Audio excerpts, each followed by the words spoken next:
알고와 3월 28일 알고 뉴스 시작하겠습니다. 촬영 시각은 27일 오후 11시입니다. 달러 스테이블 코인의 공습, 원화 생존법 알려드립니다. 힘을 내요 비트코인, 달러 스테이블 코인 전성시대입니다. 이 저항선에 막혀서 또 비트코인이 아래로 내려왔습니다. 88,000달러를 뚫고 9만 달러도 뚫고 올라갔으면 하는 바람인데 저항선에 가로막혀서 몇 번의 시도 끝에 다시 떨어지는 모습입니다. 촬영 시각 현재 비트코인은 86,000달러 선에서 거래가 되고 있습니다. 그나마 다행인 건요, ETF로의 자금 유입은 이어지고 있습니다. 또 한 번 말씀드리지만 자금 유입 규모가 조금 더 커졌으면 하는 바람입니다. 달러 스테이블 코인 전성시대입니다. USDT 사용자는 무려 4억 명을 돌파했다라고 합니다. 이 블록체인으로 뭘 해? 라는 의문에 대해서 의문을 제기하는 분들에게는 바로 스테이블 코인이 가장 성공한 매스 어답션 사례가 아닐까라는 생각이 듭니다. 또 USDC를 발행하는 서클 같은 경우에는요, 인터컨티넨탈 익스체인지와 파트너십을 맺었다라고 합니다. ICE인데요. 이 ICE는 어떤 곳이냐? 바로 NYSE, 뉴욕 증권거래소의 모회사입니다. 파트너십을 맺었다라고 하니까 뉴욕 증권거래소에서 USDC를 거래할 수 있는 일이 조만간 오지 않을까요? NIS에서 산 USDC를 가지고 코인베이스로 가서 비트코인을 사는 그런 날이 조만간 올 것 같다는 생각이 듭니다. 와이오밍주는 자체 스테이블 코인을 출시했습니다.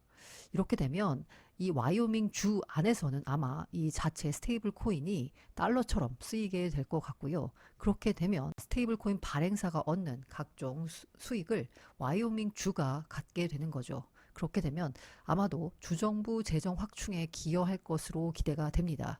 그런 기대감에 그런 효과에 아마 와이오밍 주가 스테이블 코인을 출시한 게 아닌가라는 생각이 듭니다. 미국 상원의원이요, 스테이블코인 법안을 4월 휴회 전에 통과시키겠다라고 했습니다. 법안이 통과되면 스테이블코인 관련한 규제안이 명확해지는 겁니다. 그럼 이 규제 명확성에 따라서 여러 업체들이, 예를 들면 빅테크 업체들이나 은행들이 자체 스테이블코인을 발행할 거고요. 그렇게 되면 아마도 스테이블코인 춘추 전국 시대가 열릴 것 같습니다. 하지만 단 하나의 공통점이 있죠. 그것은 바로 달러 스테이블코인이다라는 겁니다. 달러 스테이블 코인의 전성시대입니다. 이 와중에 우리 원화 스테이블 코인이 살아남는 법이 과연 있을까요? 정성문 프레스토 리서치 센터장과 함께 알아보겠습니다. 지속 가능한 알고라를 위해서 멤버십 슈퍼챗 PPL 웰컴입니다. 스테이블 코인이 굉장히 많이 화두가 되고는 있잖아요. 특히나 그 월드 리버티 파이낸셜이라는 트럼프 일가가 관여된 회사라는 곳에서 네. USD 원을 네. 스테이블 코인을 내놔서 또 네. 화제를 모았죠. 네. 근데 이제 물론 그런 것도 있지만은 좀 더 이제 줌아웃해서 큰 그림을 보면은 사람들이 항상 했던 질문, 블록체인이 이거 도대체 어디에 쓰여? 라는 질문을 해왔는데 그 가장 검증된 사용 사례가 이제 스테이블 코인이라고 얘기할 수 있을 것 같고, 이제 트럼프 정부 들어서면서 이거를 진짜 뭐 제도권화 법제화해서 이제 키워나가겠다, 뭐 이렇게 지금 얘기를 하고 있는 거잖아요. 그래서 지금 이제 블록체인이라는 게 제도권화가 진행 중인데, 이제 비트코인은 가치 저장 수단으로서 이제 받아들이고 있는 이 부분, 뭐 ETF라든지 이미 이거는 참 많이 얘기가 된 거니까 요건 사실 오늘 다루지 않고, 이 두 번째 밑에 있는 이 스마트 컨트랙트 네트워크, 이제 스테이블 코인이 그냥 있는 게 아니고 뭐 이더리움 네트워크라든지 뭐 솔라나라든지 이 위에서 돌아가는 거니까, 그런 네트워크가 받아들여지는 어떤 사용 사례 중에 하나라고 얘기할 수 있을 것 같은데, 스테이블 코인이 이제 이게 토크나이제이션이라는 큰 어떤 흐름 속에서 이제 일어나고 있는 거잖아요. 네네네. 사실 스테이블 코인도 이제 법정화폐를 이제 토큰화한 그런 거라고 얘기를 할 수 있으니까, 그래서 이제 이 부분에서 좀 얘기를 하려고 그러는 거죠. 근데 이제 사람들이 흔히 이제 한국이나 이런 데서 많은 분들하고 얘기를 해보면은 미국이 하니까 잘 되니까 우리도 해야 되는 거 아니냐? 이런 반응이 되게 많거든요. 뭐 모든 사실 뭐든지 시스템을 그렇죠. 예, 예, 일단 예. 미국이 하면 예, 선진 미국이 하면 사례를 참고해서. 그러니까 우리도 해야 되는 거 아니냐. 근데 이제 좀 조심해야 될 게 뭐냐면은, 미국이라는 나라는 좀 특수한 나라인 거고, 그러니까 모든 걸 그냥 받아들일 수는 없는 거죠. 왜냐면은 특히 이제 이 US 달러 스테이블 코인 같은 경우는 지금 스테이블 코인의 99%가 US 달러인데, 네, 맞아요. 그 US 달러라는 어떤 특수성이 있어서 그게 잘 된 거고, 한화는 그거랑 좀 다르니까 네네. 이게 적용이 안 되는 부분도 분명히 있지 않을까, 이런 질문을 해볼 수 있는 거죠. 사실 그거 해야 된다고 생각하거든요. 그냥 무조건 받아들이는 게 아니고, 왜 US 달러 스테이블 코인은 잘 됐고 그 잘 된 이유가 우리한테도 적용이 되는 건지, 이렇게 좀 질문을 해야 될 것 같아요. 그래서 이제 US 달러가 잘 된 이유는 제 생각에는 달러는 국경을 초월한 글로벌 교환 매개 수단이기 때문이라고 생각을 하거든요. 그러니까 뭐냐면은 미국에서만 쓰이는 화폐가 아니고 전 세계 사람들이 사용하는 거잖아요. 이제 무역 결제에서 지금 압도적으로 US 달러가 많이 사용이 되는 걸 보여주는 건데 그러니까 국경을 초월하는 화폐이기 때문에 수시로 국경을 넘나들어야 되는 거죠. 그렇죠. 예. 한화는 그렇지 않죠. 한화는 요 조그마한 한반도 내에서만 사용되는 로컬 화폐인 거고 근데 이제 국경을 넘나들 때 불편함이 많이 생깁니다. 왜냐면은 이 중개인이 각 그 국경을 중심으로 이렇게 포진되어 있어서 이 사람들이 이제 장부를 처리하고 이래야지 이게 화폐가 국경을 넘어갈 수 네네. 있는 건데 그래서 여기서 보여주는 건 뭐냐면은 이제 유저 A와 B 사이 간에 뭔가 이 화폐가 움직이기 위해서 수많은 중개인들이 이렇게 포진되어 있다는 거죠. 그래서 이로 인해서 생기는 여러 가지 비효율성이 있다는 거죠. 높은 수수료라든지 결제 지연이라든지 기타 등등. 근데 만약에 이 중개인들을 없앤다면은 이렇게 되는 거죠. 여기서 바로 이렇게 예, 직접. 되게 효율적으로 그래서 마찰이 제거되면서 효율성이 개선된다. 근데 이 중개인을 없애는 기술이 지금까지는 없었던 거죠. 이제 비트코인의 등장으로 인해서 처음으로 이제 그게 구현이 된 거고 그래서 거기서 좀 한 단계 더 나아간 게 이제 이더리움이나 솔라나 같은 그런 스마트 컨트랙트 네트워크인 거고 거기서는 이제 코드 실행이 가능해지면서 그거를 사용을 해가지고 이제 실생활에 있는 그런 오프체인 자산들을 이제 온체인으로 가져오는 그런 작업이 가능해지게 된 거고 그래서 이제 US 달러가 이제 글로벌 기동력이 필요한 그런 글로벌 그런 화폐인데 그런데 전통 금융망에서는 이게 중개인이 포진되어 있다 보니까 차로 비유하면은 뭐 중간에 신호등도 있고 뭐 스피드 범프도 있고 어쩌고저쩌고 해가지고 이제 원활하게 왔다 갔다 못했던 반면에 블록체인에 올라가면은 이거는 일종 고속도로 달리는 같은 그런 상황이 된다는 거죠. 근데 이제 한화는 뭐냐? 그러면은 하나는 경운기 같은 화폐라는 거죠. 사실 이게 지금 한국을 폄하하려고 하는 일이고 세계 대부분의 화폐가 이렇거든요. 그 나라에서만 사용되기 때문에 국제적으로 돌아다닐 일이 없는 거예요. 경운기처럼. 예. 그래서 이런 상황에서 코리안 원 스테이블 코인을 도입을 해봤자 별 의미가 없는 거죠. 이건 어차피 경운기처럼 그 한정된 구역에서만 왔다 갔다 하는 거니까 그럴 필요 별로 얻는 혜택이 별로 없다는 거죠. 그런데 이걸 열심히 받아들이는 그런 나라들은 어떤 나라들이냐? 뭐 US 달러 미국 외에 US 달러 정도까지는 아니지만은 그래도 자본 흐름을 좀 원활하게 하는 거에 대해서 굉장히 많은 그럴 필요가 있다고 느끼는 나라들.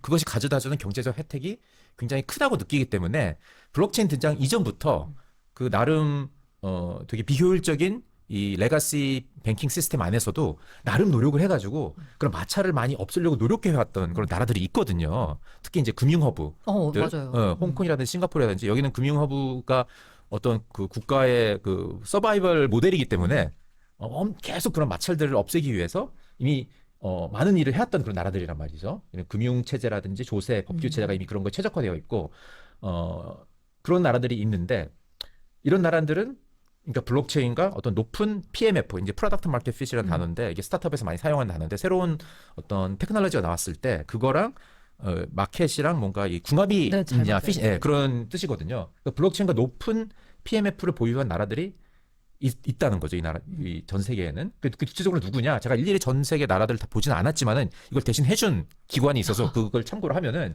MSCI라는 기관이 있어요. 예. 그래서 MSCI 여기 뭐 설명이 있지만은 그래서 여기서는 그 나라들의 선진 시장과 신흥 시장, 프론티어 시장 이렇게 나누는데 그 기준 중에 하나가 선진 시장의 기준은 국제 자본의 접근성을 이제 평가를 해서 이제 DM이라고 하는데 디벨롭드 마켓의 약자니까 DM에 늘지 않을지를 결정을 하는 건데 이게 전 세계를 지금 인구 기준으로 본 거예요. 그러니까 중국이랑 인도가 제일 큰데 한국은 여기 녹색인 부분이죠. 그럼 여기서 이 중에서 MSCI 기준에 따르면은 자유로운 자본 흐름을 아주 추구하는 나라들이 어떤 나라들인지 이제 보려면 이제 MSCI DM을 보면 되는 거죠. DM은 여기 노란색 안에 있는 나라들이니까 그렇게 많지는 않아요. 23개의 관할권이 거기 포함이 되고 한국은 거기 포함되지 않는 거죠. 네. 그래서 왜 안 되냐? 그러면은 이제 MSCI가 사실 우리는 여기 들어가려고 지난 15년간 노력을 해왔어요. 기재부의 지성과제입니다. 그렇죠. 근데 맨날 저기 빵꾸 먹죠. 예, 예. 근데 뭐 지적하는 게 거의 비슷합니다. 매번. 근데 그러니까 글로벌 그 자본이 들어가기가 어렵다는 거죠. 그러니까 우리는 자본 통제를 생각을 하면은 한국인이 밖으로 못 빼는 것만 생각을 하는데 외국인도 들어오기가 되게 어렵게 만들어놨단 말이죠. 그래서 그 중에 가장 지적하는 것 중에 가장 큰 것 중에 하나가 역외 외환 시장이 부재. 그러니까 KRW를 거래를 하기 위해서는 꼭 한국에서만 해야 되고 뉴욕이나 런던 같은 어떤 파이낸셜 센터에서도 못하게끔 지금 한국은 돼 있단 말이죠. 근데 재밌다고 할지 안타까운 거는 뭐냐면은 한국보다도 뭔가 우리가 인식하기에 좀 후진국이라고 생각하는 나라들조차도 자국의 화폐를 해외에서 자주 거래하게 하는 나라들이 있어요. 뭐 태국부터 폴란드 뭐 근데 중국 심지어 중국처럼 우리가 폐쇄적이라고 생각한 나라조차도 이 홍콩이라는 샌드박스를 네네네. 통해서 홍콩의 일부 그 위안화가 유출되게끔 허락을 하고 그 안에서는 이제 자유롭게 돌아다니게 하는 그런 시스템이거든요. 그 중국도 역외 위안화 시장 뭐 이렇게 얘기하잖아요. 그렇죠. 여기 그게 홍콩이에요. 네. 홍콩에서 이제 역외로 거래가 되는 거예요. 거기는 자유롭게 어떤 이렇게 거래가 될 수 있게 해놓은 거죠. 그래서 아마 그 환율 기사 보시면요. 서울 외환시장에서 어쩌고 저쩌고 이거 보실 거예요. 그 서울 외환시장은 뭐냐? 밖에 이 외환시장이 없다는 거죠. 우리 그렇죠. 서울에서만 있는 네, 외환시장이라는 맞아요. 겁니다. 예. 그래서 이제 이게 지금 현재의 한국의 이제 상황인 거고 금융체제가 굉장히 폐쇄적이라는 거. 근데 사람들이 잘 인식을 못하죠. 이제 그러긴 한데 그래서 한국은 지금 현재 자본 통제를 어떻게 하고 있냐? 그러니까 외환 거래를 할 때 경상 거래만 허가를 하고 있습니다. 뭐냐면은 수출입을 전제로 한 외환 거래에 대해서만 허가를 하고 자본 거래라는 건 뭐냐면은 그러니까 자산을 살 때 뭐 주식을 산다든지 뭐 부동산을 산다든지 뭐 이럴 때 이제 신고 의무를 부과한다든지 여러 가지 제한을 두고 있는 거죠. 그래서 이렇게 좀 폐쇄적인 형태를 가져가고 있는 거고 그러한 상황에서 블록체인을 가지고서 뭔가 진정한 가치 창출을 하기가 굉장히 어렵다고 생각이 되는 거죠. 왜냐하면은 블록체인의 진정한 가치는 아까도 말했듯이 국가 간의 어떤 자산 자본 가치를 이동시킬 때 굉장히 효율적이라는 밸류 슈퍼 하이웨이라고 제가 아까 표현을 했는데 그런데 법은 그걸 못하게 막고 있는 그런 상황이니 이거는 좀 그 뭔가 궁합이 안 맞는 거죠. 네. PMF가 높다고 얘기할 수가 없는 거죠. 그래서 한국 금융체제는 현재는 자본 통제에 초점이 맞춰져 있고 그래서 우리가 블록체인 혜택의 극대화를 위해서는 예를 들어서 뭐 KRW 스테이블 코인을 발행한다든지 그런 거 했을 때의 경제적 효과를 극대화하기 위해서는 현재 폐쇄적인 금융체제를 열린 금융체제로 전환할 필요가 있다고 저는 생각을 하고요. 이게 뭐 우리 남들이 안 하는 엄청난 걸 하라는 얘기가 아니고 MSCI 선진국 수준으로만 자본거래 자유화만 해도 저는 괜찮다고 생각을 하고요. 그래서 블록체인을 활용을 해서 KRW를 국제 화폐로 만들자는 거죠. 그러면서 글로벌 쓰임새를 확대를 하면은 그게 KRW의 가치 상승으로 이어질 수 있고 통화 시장도 안정될 수 있다. 그래서 지금 현재는 이 한국이 캐피탈 컨트롤이 있는 MSCI EM에 속해 있는데 네네. 이렇게 해서 이쪽으로 가서 경운기가 아니라 스포츠카가 되자는 거죠. KRW를. 네네. 그래서 근데 이런 얘기를 하면은 흔히 이제 나오는 이제 반응들이 외환위기 리스크가 있어서 못한다. 그렇습니다. 우리 저기 자본시장 개방했다가 소위 말하는 샴페인 일찍 터뜨렸다가 외환위기 왔잖아요. 그것 때문에 사회 체제가 완전히 다 바뀌었는데 또 한 번 그런 위기를 겪을 수는 없지 않겠습니까?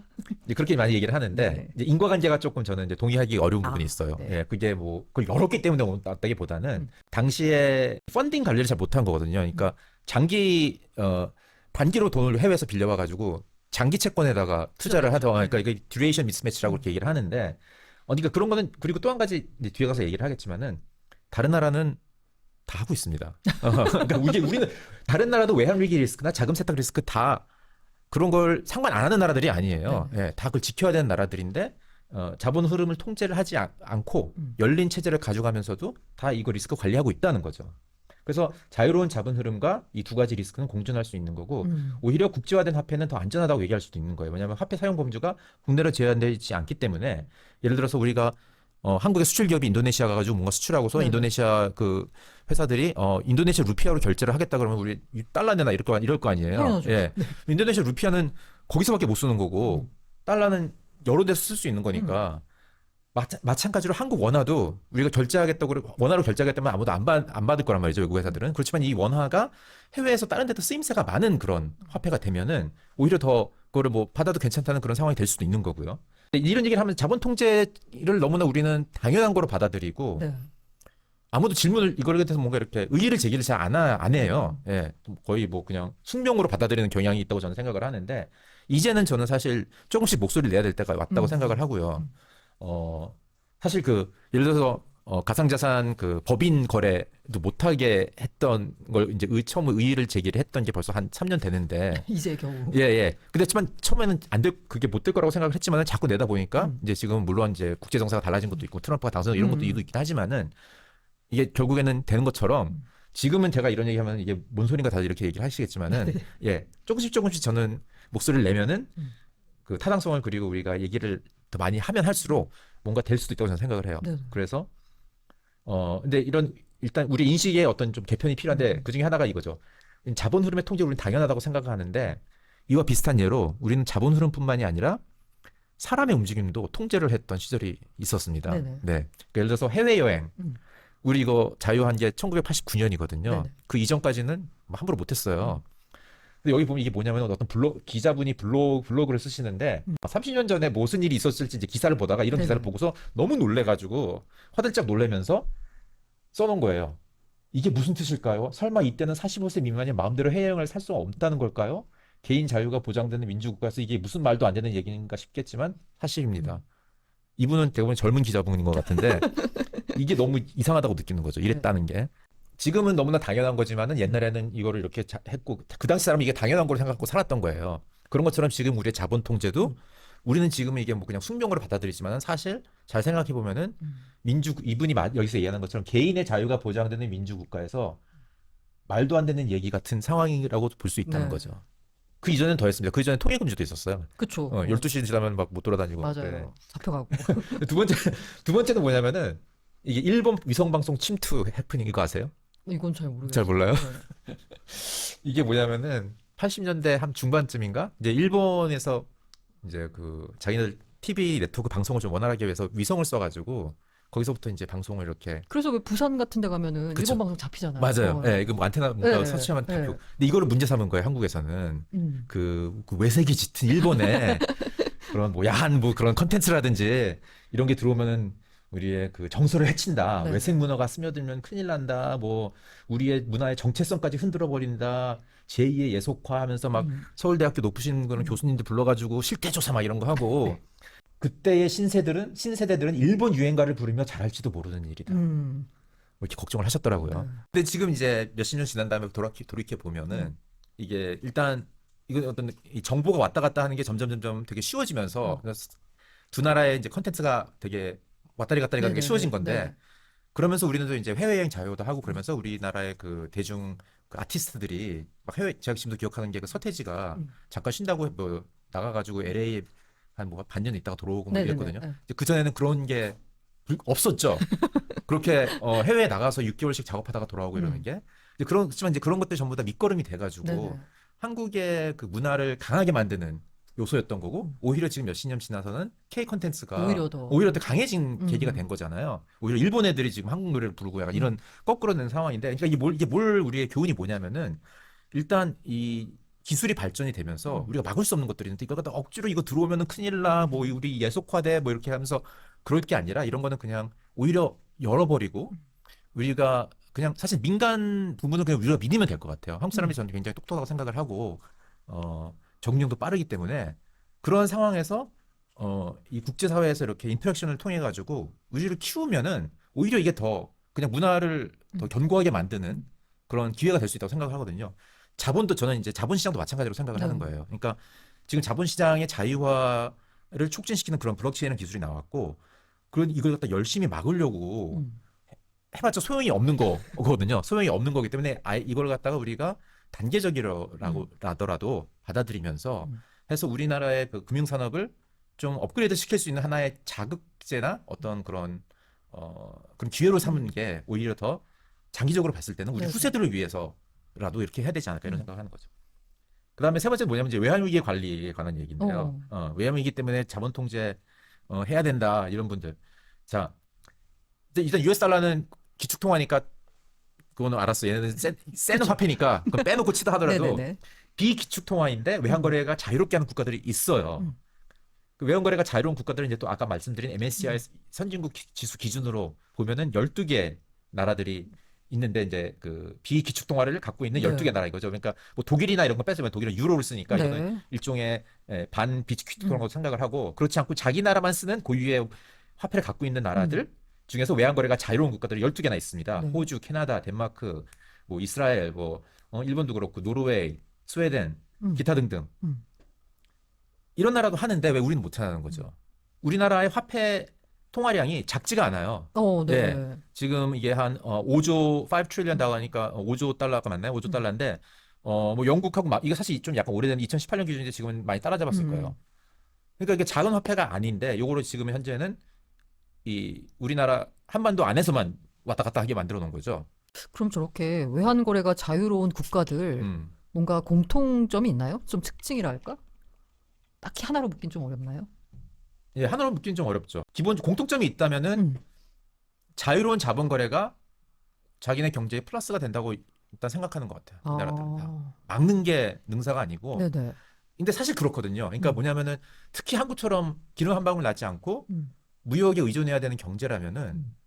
이거는 자본이 왔다 갔다 해야지 거기서 경제 활동이 한국에만 국한되지 않고 음. 더 자유롭게 해외에 있는 다른 사업체라든지 이렇게 음. 할 수가 있는 건데 거기에 자꾸 이제 어떤 통제 장치를 놓음으로 인해서 비효율성이나 불필요한 마찰들이 너무 많이 생기게 되고 이걸 사실 거래를 더 많이 하게끔 그러니까 경제 거래, 네네. 예, 경상 거래를 더 많이 하게끔 해야 되는 음. 상황에서는 그게 방해 요소가 된다는 거죠. 그래도 저 나라들과 우리나라의 차이라고 하면 우리나라는 제조업 중심 아니겠습니까?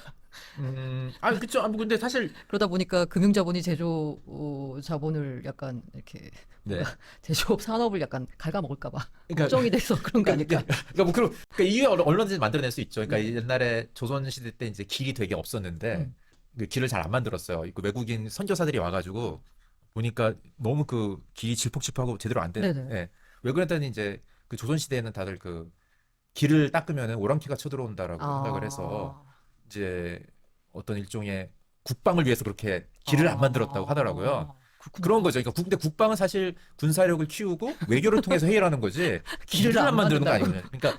그러니까 그런 것처럼 그러니까 우리나라 그 금융 산업을 갖다가 사실 이걸 뭐 지키겠다고 자본 통제를 물론 초기에 되게 못 살 때는 그렇게 할 수는 있어요. 음. 근데 이게 계속 이거 좀 키우고 싶으면은 어린아이도 어느 정도 커지면은 밖에 나가서 뛰어놀게 하고 이래야지 면역도 생기고 건강해지는 것처럼 이렇게 자본을 못 들어오게 하고 외국 금융 산업을 못 들어오게 하고 어 그러면은 경쟁력이 안 생긴다고 생각해요, 저는. 지금 한국의 은행들이 네. 장부가 대비 0.3배 거래되는데 신한은행 큰 데들이 미래가 없잖아요. 0.3배는 중국보다 낮거든요. 0.4 오. 그것도 뭐 높진 않지만 0.45배는 음. 되거든요. 그러니까 이런 한국의 금융의 후진성이 바로 그런 폐쇄성에서 온다고 생각을 합니다. 그리고 또 마지막으로 이제 자금 세탁. 음. 이것도 뭐 자금 세탁 때문에 이거 열어놓으면 안 된다 이렇게 뭐 이렇게 얘기를 하는데 자금 세탁 방지 기구 FATF에 음. 회원 국가가 우리만 있는 거 아니죠. 많이 네. 있는데 그 안에서도 외환 거래를 자유롭게 하면서 자금 세탁 리스크 관리 다 하는 나라들 많습니다. 외환 거래 자유로운 국가 아까도 MSCI 선진국 지수 기준으로 보면은 23개가 있는데 여기 다 나와 있는 나라들이죠. 다 자금 세탁 방지 기구 회원이고 회원국으로서 따라야 될 의무 다 따르고 있고 그러면서 외환 거래도 자유롭게 하고 있어요. 그러니까 이게 상호 배타적인 게 아니라는 거죠. 자꾸 이걸 가지고서 이래야 되니까 못한다, 저래야 되니까 못한다 하는 거는 좀 뭔가 그걸 안 함, 자본 통제를 자본 거래를 자유롭게 함으로 인해서 우리가 얻을 수 있는 많은 혜택들을 괜히 불필요하게 놓치고 있는 이제 그런 상황이라고 생각을 합니다. 그래서 이제 만약에 그러니까 그 스테이블코인도 마찬가지예요. 그래서 스테이블코인도 우리가 이거 가지고 지금 미국이 하니까 우리도 해야 돼 뭐 이렇게 하면 자꾸 이제 하려는 뭐 여러 가지 대화가 오고 가기는 하는데 이게 지금의 폐쇄적인 금융 체제를 유지를 하면은 그냥 보여주기식으로 끝나고 실질적인 혜택은 되게 없는 그런 상황이 될 수 있을 것 같아요. 될 거라고 생각을 하고요. 그래서 많은 사람들이 이거 되겠어라고 생각하는 이유가 지금 현재의 폐쇄적인 상태를 바꿔야 된다는 생각을 안 하고 이거 하겠다고 그러니까 당연히 안 될 것 같은 거죠.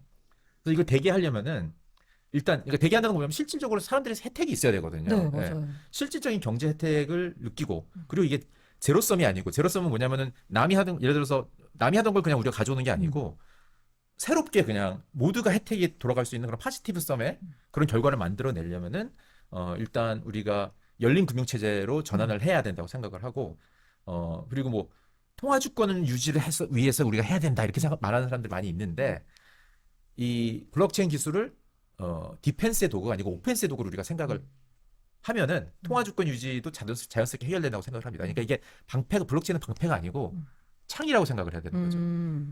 원하의 KLW에 날개를 달아주는 이제 그런 역할을 하는 거기 때문에 이걸 가지고 뭘 막기 위해서 하는 거면 막아지지도 않고 이게 뭐 막는 도구가 아니고 막는 거는 사실 이거 없어도 막으려면 막을 수도 있어요. 그러니까 예를 들어서 뭐 커피 사는 거 전부 다 KLW만 결제를 해야 되고 US 달러는 안 돼. 공식적으로 이렇게 만들어 버리면은 사람들이 뭐 US 달러 들고 있다가도 갑자기 커피 먹을 때는 이제 KRW를 바꿔서 내고 이렇게 되는 거니까. 근데 이제 암암리의 언더그라운드 트랜잭션은 스테이블 코인을 할 수도 있겠죠, 사람들이.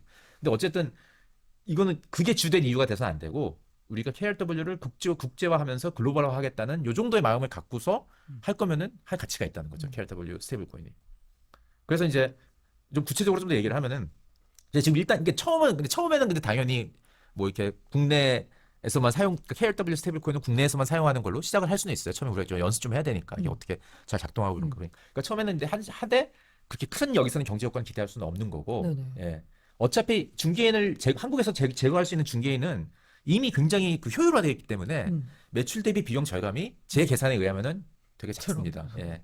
되게 작고 이거는 그들의 매출을 그냥 뺏어오는 것밖에 안 되기 때문에 제로섬이라는 거죠. 근데 이게 포지티브 썸이 되기 위해서는 새로운 뭔가 수익을 창출할 수가 있어야 되는 거고 그러려면 이제 2단계, 3단계가 있는 건데 2단계는 이제 뭐 US 달러 스테이블 코인 같은 거 우리가 발행할 수 있는 거예요. 그러니까 예를 들어서 뭐 홍콩 같은 데 가가지고 홍콩은 지금 스테이블 코인 법안을 거기도 만들고 있는데 거기에 뭐 어떤 금융기관이 할 수도 있는 거고요. 가가지고 미국 채권을 사가지고 그걸로 이제 그걸 담보로써 스테이블 코인은 US 달러 스테이블 코인을 발행을 해서 세계 곳곳에 이제 유통을 시킨다든지 뭐 이런 거 하면은 이제 채권에서 발생하는 이제 이자 수익이 있으니까 한번 제가 대충 끄적끄적 아무렇게나 좀 해본 건데 2035년에 어느 일정 수준 도달한다 예상을 하면은 연간 뭐 15억 달러 정도인데 기존에는 없었던 남의 걸 뺏어오는 게 아니고 기존에 없었던 15억 달러 정도의 신규 매출이 발생할 수도 있는 거죠. 그래서 포지티브 썸이라고 써놓은 거고 그다음에 진짜 사실 근데 찌는 3단계라고 저는 생각을 하거든요. 진짜 실리를 우리가 타가고 싶으면은 KRW 스테이블코인을 발행을 해서 국내뿐만이 아니라 해외 유통을 시키는 걸 생각해 볼 수 있다는 거예요. 그래서 KRW를 글로벌 5대 화폐로 만들어 가자. 뭐 이 정도의 큰 그림을 갖고서 시작을 하면은 그럼 KRW의 날개를 달아줘야 되니까 그 날개가 블록체인인 거고 그러면 이제 뭐 US 달러, 유로, 그다음에 위안화, 옌, 그다음에 나머지 5개를 지금 뭐 예를 들어서 뭐 브리티시 파운드라든지 뭐 스위스 프랑크라든지 뭐 이런 게 뭐 들어갈 수 있는데 이걸 뭐 이런 걸 하나 뺏어오는 거 노력을 해볼 수도 있는 거죠. 현대차가 20년 전에 한 10위 정도였는데 한 뭐 20년, 10년 타겟을 글로벌 5위에 들어간다 이렇게 내놨을 때 저는 저게 되겠어. 그렇게 생각했어요. 지금 5위 들어갔잖아요. 엄청난 것 같아요. 이제 그런 것처럼 우리도 한번 해볼 수 있는 거죠. 한국 사람들이 전 뭐 똑똑한 사람 많으니까 그럼 그렇게 하면 이제 어떤 상황이 벌어지는 거냐? 우리가 좀 상상을 좀 한번 해보는 거예요. 이제 달러 의존도 감소를 하고 우리는 다른 달러에 연연할 필요가 없는 거고 수출 기업들은 환율 리스크를 감소할 수 있는 거고 그래서 뭐 원화 무역 이제 무역이 전부 다 이제 원화로 체결이 되니까 국내 우리 금융 산업이 활성화될 수 있는 거예요. 예, 은행들이라든지 이런 그리고 지금 미국이 US 달러 스테이블코인을 키우려는 이유 중에 하나가 채권을 거기서 많이 받아주니까 그런 거잖아요. 우리도 채권 받아주는 수요처가 생길 수 있는 거지. 예, 국가 예산 증대에도 기여를 할 수 있는 거고. 그리고 이제 KRW 리스크가 없어지면은 국제 금융 시장에서 자금 조달을 할 때도 이제 더 싼 비용으로 자금 조달이 더 가능해지고 뭐 우리 요새 많이 얘기하는 밸류업 뭐 이런 것도 뭐 훨씬 더 KRW 자체가 한국에서만 쓸 수 있는 화폐가 아니니까 얼른 팔고 여기서 뭐 한국에서 퇴출할 때 얼른 딴 데서 파는 그런 화폐가 아니고 그냥 들고 있어도 언젠가 다른 데 쓸모가 생기는 그런 화폐가 되면은 훨씬 더 뭐 기업 가치 상승에도 도움이 될 수 있고 뭐 이런 거죠. 뭐 한번 이렇게 큰 그림을 그리고서 우리가 해본다면은 KRW 스테이블코인 어떤 할 만한 프로젝트가 될 수 있고 이렇게까지 못하겠다. 저도 뭐 이런 그렇게 뭐 외환 규제 그 자본 통제 철폐가 될지 안 될지 모르겠어요. 저도 모르겠지만은 만약에 안 된다면은 사실 신뢰는 별로 없다. 1단계에서 끝나면은 신뢰는 별로 없다. 네네.